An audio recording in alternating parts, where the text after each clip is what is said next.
Is that good? Yeah.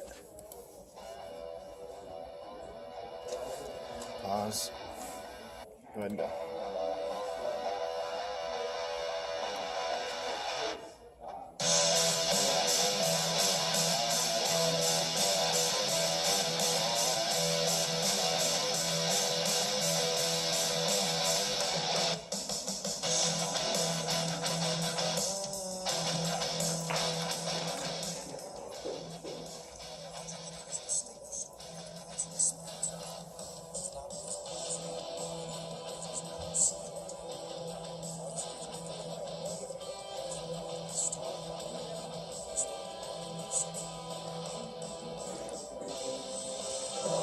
Roger Craig is the talent on that team. If you're going to beat him, you're going to have to at least sustain him in one way or the other.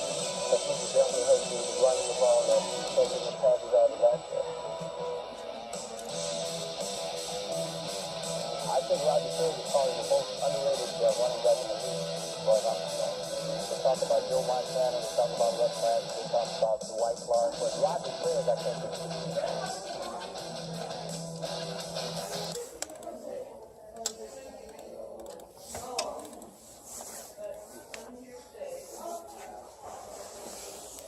So as you can see, my person for the my nominee for the Hall of Fame is Roger Craig. And my name's Dylan. He spent 11 years in the NFL, 8 years while on the 49ers, and during this time, he really changed the league and how his team played. Many times on the field, he would change how his team he would change how teams have to play against them. He would change the way that they had to focus on him. He would be a different person on the field than he would just be regularly. And again and again, he showed his dedication. Even after a rookie-plagued injury season, an injury-plagued rookie season, he went back into the sport. He went through physical therapy. He made sure to get back into it. And again, even after that rookie season, he still went into 11 years in the NFL, and that truly changed, and that made him show what he has and what he's made of. Roger Craig has some really good statistics, especially in his over 1,000 yards, both rushing and receiving in the same season. This started actually a club called the 1,000 Club that I started to research about, and it really does show how amazing the athlete is. And again, before I even started researching this type of stuff, I didn't know much about sports at all, and I didn't know much about anyone in any sport. I don't know many player names to even start at all. However, as I started to research Roger Craig, I really started to understand what it took to get in the Hall of Fame, how much dedication and how much recognition it takes. Sometimes statistics aren't just enough. Sometimes just going around and saying you're the best and doing the best isn't enough. Sometimes you really have to do it on and off the field, and you have to show it in every aspect of your life. And I really believe Roger Craig did this in almost anything he did, especially because he went to Pro Bowl 4 times and 3 Super Bowl champions out of that too. And that is a pretty high amount for any football player. Not only that, he was 4-time Player of the Week winner. That is out of hundreds and hundreds of football players. He came out on top 10. Not only that, in 1988, he actually won the AP Offensive Player of the Year. Again, his leadership and integrity really showed out when he had to help the 49ers to a 15-1 season. This was because of how the way he played, and the way people had to focus on him when he played in the field. Again, in some ways, he actually had to take on different roles than he was used to, again, to help out his team. When he did this, it really changed how the teams had to play against him. They had to focus on him. Again, in my video, I showed that quote from that guy that said, hey, they had to put 3 or 4 guys up just on him, just to take care of him, to make sure that he wasn't hurting the team, to make sure that he wasn't going to completely blindside you with a touchdown that you couldn't stop. Again, because of this, the rest of the team had a lot of pressure taken off them. And usually football is a team sport. However, when Roger Craig was on the field, it was almost like he was a complete different entity to handle than just the entire team.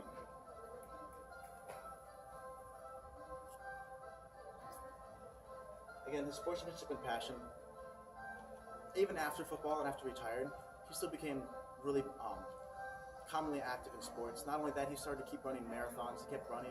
He kept doing this and that. He kept even, again, reached out and did some charity to other teams and players. Again, put more people into football. And here he even says that when he was talking about a marathon, it's like winning a Super Bowl after running a 26-mile marathon. And to have someone that's still getting that type of high from just being in a sport and that enjoyment from just being athletic and doing it, having an achievement, even after something is glorified and amazing as football. Because we all know like how over-glorified and how airheaded you can become from being in a football team and things like that. He still is very humbled and understanding when it comes to accomplishments. Not only that, but he realizes that after his football season's over, he still had a family and he still had a reason for living. He still had very many other things in his life that were worth things, not just football. Football isn't the only thing in his life. He is an all-around athlete and person to, again, be nominated in the Hall of Fame. Not only that, he was respected by many people. People very recognized. Even this one person, Eric Dickerson, said that I believe Roger Shea is a Hall of Famer. He was the first to do the double 1,000. His style of running over defensive opponents was unmatched. That means when he was, even that quote from my video said that this person is the top in the league at the moment. He was many years, he was the top player in the league. He may not have always been that top player person. He was always recognized. Every year he played, he was always that person to look at. He was never just another player on the team. Or sometimes he played like that. He did that to help his team, and then he could become that next level and win those championships and get to the Super Bowls. But he was a different person on the field. He was a different thing to handle than just a regular team. Again, a lot of people recognize him. A lot of people know and looked at him while he played. And he was not just a simple person. He became recognized as above the pack compared to most other football players. Questions? Since he was like a utility like player, as you were saying, like has that affected his stats on like his career rushing and receiving yards rather than like him solely being like a running back? Because of the years he's played and the experience he has, that's why I say it kind of affects that. Again, I'm not an expert on anything sports. I did this project for this purpose. Nominating for the Hall of Fame. I have no idea what the Hall of Fame takes or what it is. I don't know who's in it.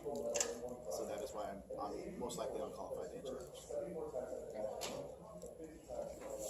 Do you think him playing with quarterbacks like Joe Montana helped his stats? Unlike a player like Steven Jackson, who had a terrible quarterback most of his career. While it does take some skill from his team, he has to get him the ball to receive and run that ball. He still has those rushing yards, and so even when he didn't have that football or that quarterback to throw him the ball, he still had the ability to just go ahead and rush it. So I believe that in some ways it did really help his receiving. However, his rushing yards, I don't believe it had as big of an impact.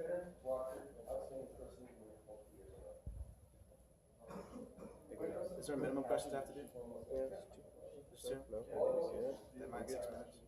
Yeah.